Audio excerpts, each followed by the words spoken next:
नमस्कार, मेरा नाम है डॉक्टर पुरु धवन और आज इस वीडियो में हम बात करने वाले हैं हाथ पैर के कांपने के बारे में, जो कि पैरालिसिस पेशेंट में आम बात होती है। पैरालिसिस पेशेंट अक्सर कंप्लेन करता है कि डॉक्टर साहब, जब मैं अपना हाथ उठाता हूं या पैर से चलता हूं तो वो कांपता रहता है। ये क्यों हो रहा है, किस वजह से हो रहा है, उनको कोई आइडिया नहीं होता।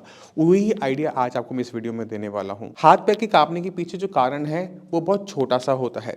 ब्रेन में जब नुकसान हुआ था नस फटने से, क्लॉट आने से, तो ब्रेन का एक हिस्से ने काम करना बंद कर दिया था। ब्रेन ने दोबारा से अपने हाथ पैर के साथ कनेक्शंस बनाने शुरू किए। तो वो जब वो कनेक्शन बना रहा होता है तो वो सारी मसल्स के साथ एक साथ नहीं बना पाता, वो एक एक करके बना रहा होता है। तो जैसे जैसे आपके कनेक्शंस बनते हैं, दोबारा से आपके हाथ पैर चलना शुरू होता है, तो हम क्या देखते हैं कि सारी मसल्स एक साथ काम नहीं कर रही। कभी कभार क्या होता है कि छोटी मसल्स में पावर जल्दी आ जाती है, बड़ी मसल्स में नहीं आती, या फिर बड़ी मसल्स में आ जाती हैं, छोटी सपोर्टिंग मसल्स में नहीं आ पाती, जिसकी वजह से क्या होता है, हाथ पैर में पूरी स्ट्रेंथ नहीं होती। यानी जितना आसान मेरे लिए हाथ को ऊपर ले जाना है, चलना है, उतना ही मुश्किल ये एक पैरालिसिस पेशेंट के लिए होता है, क्योंकि उसे कम मांसपेशियों के साथ वो काम करना पड़ रहा होता है। तो उसे ज़ोर ज़्यादा लगाना पड़ता है, उसको वहाँ पर भारीपन महसूस होता है। जब हम ज़ोर ज़्यादा लगाते हैं छोटी मांसपेशियों पे, या फिर जब उसके पास सपोर्टिंग मांसपेशियाँ ना हो, तो हाथ पैर का कांपना एक आम बात होती है, क्योंकि स्ट्रेंथ पूरी नहीं, ताकत पूरी नहीं है। अब सवाल उठता है कि अगर हाथ पैर कांप रहा है तो उसे ठीक कैसे किया जा सकता है, क्योंकि हम ठीक तो हो रहे हैं। पहले बिल्कुल ताकत नहीं थी, ताकत आनी शुरू हुई, हाथ पैर चलना शुरू हुआ। हाथ पैर चल जरूर रहा है बट वो कांप रहा है। तो ये जो इम्प्रूवमेंट आपको ज़ीरो से कांपने तक लेकर आई थी ना, यही इम्प्रूवमेंट आपको कांपने से लेकर बिल्कुल सॉलिड स्टेडी हैंड तक लेके जाएगी। बट उसके लिए हमें क्या करना पड़ेगा, अपने ब्रेन पे काम करना पड़ेगा। क्योंकि ये जो इम्प्रूवमेंट अभी तक आपकी बॉडी में देखने को मिल रही है वो अपने आप नहीं आई, आपके ब्रेन ने उसको किया था। ब्रेन ने अपने अंदर वो चेंजेस लेकर आए थे, दोबारा से कनेक्शन बनाए थे, जिसकी वजह से आपके हाथ पैर में इतनी ताकत आई है।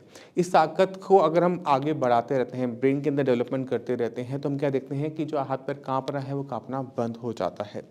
जब हाथ पैर काँप रहे होते हैं तो अक्सर पेशेंट कहते हैं कि मैं इस पर कोई तेल लगा लूँ, कुछ कर लूँ। तो आपको मैं बताना चाहता हूँ कि इसमें तेल लगाने से कोई आराम नहीं मिलने वाला, क्योंकि कभी भी ऑयल जो होता है स्किन से अंदर नहीं जाता। तेल के अंदर जो गर्माहट होती है, या तेल लगाते समय जो हम गर्माहट करते हैं, उससे मांसपेशियाँ आराम होती हैं, रिलैक्स हो जाती हैं, ढीली हो जाती हैं, जिससे हाथ पैर को चलाना आसान हो जाता है। तो हल्के हाथ से सिकाई मालिश अच्छी बात है, मगर इसमें अगर हमने स्ट्रेंथ लेकर आनी है तो हमारे पास दो तरीके हैं। पहला है ब्रेन, जिसके बारे में मैं आपको बता चुका हूँ कि ब्रेन के अंदर डेवलपमेंट होगी तो हमें आराम देखने को मिलेगा, क्योंकि ज़्यादा मसल पे कंट्रोल आ जाएगा।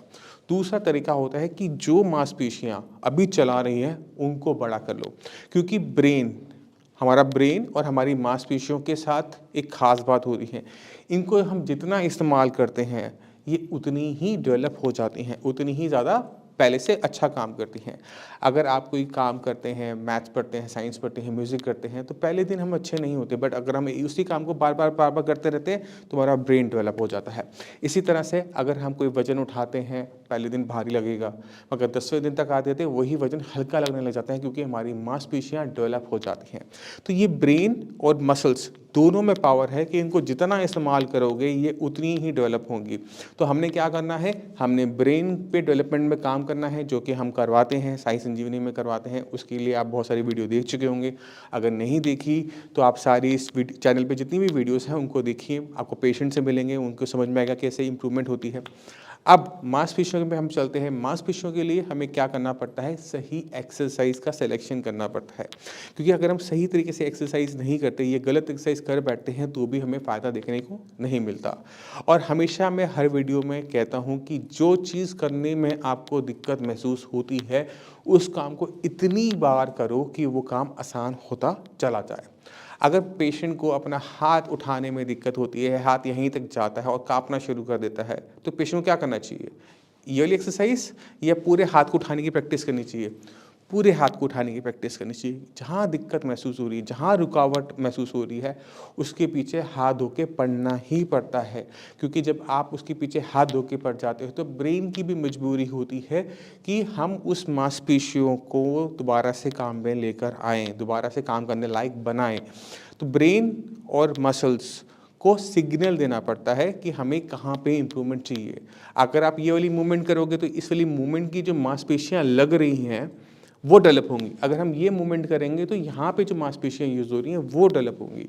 तो आपको ये देखना है कि आपको दिक्कत हाथ पैर चलाने में कहाँ पर महसूस होती है, नंबर 1 थिंग। और उसके पीछे हाथों के पीछे पड़ जाओगे तो क्या होगा कि 2-4 महीने के अंदर आपके अंदर इम्प्रूवमेंट आनी शुरू हो जाएगी। ये समझना बहुत मुश्किल नहीं था, ये हम सब जानते थे, बस मानते नहीं हैं। तो आज से उसको मानना शुरू करो। जो मैं कह रहा हूँ, जैसे समझा रहा हूँ, उसे आप अप्लाई करो और अपने अंदर तेज़ी से इम्प्रूवमेंट लेकर आओ। जाने से पहले मैं चाहता हूँ कि आप जान लें कि पैरालिसिस पेशेंट में इम्प्रूवमेंट बहुत अच्छी हो सकती है, बट हमें अपने आप पे काम करते रहना पड़ता है, अपने ब्रेन पे, अपनी मसल्स पे। तो मिलिए पेशेंट से और समझिए। नमस्कार, मेरा नाम है डॉक्टर पुरु धवन और आज हमारे पास एक पेशेंट ऐसे हैं जिनको क्लॉट आया था राइट साइड में। राइट साइड ब्रेन में क्लॉट आने की वजह से इनका left side of body paralyse हो गया था। कंडीशन कुछ ऐसी थी कि जब हमारे पास आए तो चल तो लेते थे, मगर हाथ की जो फिंगर्स थी वो बिल्कुल क्लॉ फॉर्म में थी, बिल्कुल मुड़ी हुई थी, खुलती हुई थी और हाथ उठता नहीं था। तो चलते हैं पेशेंट के पास और देखते हैं कि पेशेंट को कितना इंप्रूवमेंट मिला 1 महीने के साइंस इंजीनियरिंग के ट्रीटमेंट से। तो लक्ष्मी जी, आपको ये दिक्कत कब शुरू हुई, कब हुआ था पैरालिसिस का अटैक? मेरे को हुआ था सर होली वाले दिन सुबह 8:15 8/8 20 मार्च को। 20 में। और तब क्या दिक्कत हुई थी? तब सर मैं आके सिर्फ काम पे से 8 बजे आके 8:15 बजे खड़ा हुआ था। सिर्फ चाय पी थी मैंने। अच्छा। चाय पीने के बाद मेरे हाथ में और पैर में एकदम सरसराहट सी महसूस हुई। मैं ये चाय लेके आई थी, मैंने चाय पी थी। मैंने उनसे कहा, मेरे को कुछ अजीब सा महसूस हो रहा है। तो मेरे से बोली क्या हुआ? मैंने कहा मेरे को कुछ अजीब सा महसूस हो रहा है। मैंने कहा मेरे हाथ और पैर में चींटियाँ सी चल रही हैं। अच्छा। तो इतनी देर में तो मैं लड़खड़ा के गिर पड़ा था। अच्छा। तो इन्होंने संभाल लिया। मेरा बेटा था, मेरी बेटी आती, हम दोनों घर। तो स्कूटर पर बैठा के मुझे RMN ले गए थे। तो वहाँ जाके मेरा ट्रीटमेंट चला था 4 दिन। उसके बाद उन्होंने मेरे को डिस्चार्ज कर दिया।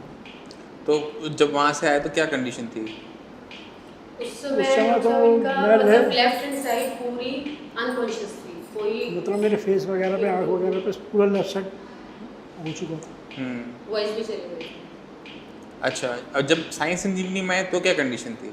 साइंस इंजीनियरिंग में जब आया तो मैं चल तो रहा था, मगर मेरा हाथ काम नहीं कर रहा था। हाथ की क्या कंडीशन थी, थोड़ा सा बताओ। हाथ की मेरी कंडीशन, हाथ मेरा पहले इतना उठता था और मुड़ा रहता था। कैसे मुड़ा रहता था? फिंगर मेरी ऐसे मुड़ी रहती थी। अच्छा, अब पूरा हाथ उठाओ। अब मेरा हाथ ऊपर उठता है और फिंगर मेरी सीधी हो गई। अब चीज़ों को पकड़ने में दिक्कत तो नहीं होती? नहीं।